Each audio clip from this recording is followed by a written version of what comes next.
একজন চিকিৎসক যেটা করতে পারলেন না সেটা করে দেখিয়ে দিল চ্যাটজিপিটি। মার্কিন এক মহিলার 4 বছর বয়সী শিশু পুত্র রহস্যজনক অসুখে আক্রান্ত হয়েছিল। 17 চিকিৎসককে দেখানোর পরেও কোনো রোগ ধরতে পারেননি তারা। শেষমেশে কোনো উপায় না দেখে সেই মা শরণাপন্ন হন চ্যাটজিপিটির কাছে। কোভিড-19 অতিমারীকালে কর্তৃ তার পুত্রের মধ্যে কিছু অস্বাভাবিক লক্ষণ দেখতে পান। শিশুর বারবার দাঁতে ব্যথা হচ্ছিল, সঠিকভাবে বাড়বৃদ্ধিও হচ্ছিল না।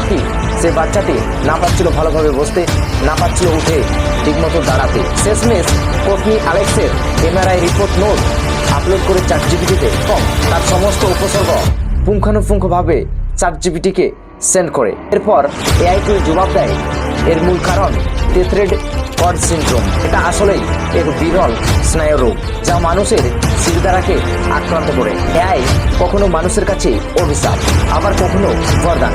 সো আপনার কাছে এআই কি? কমেন্টে জানান।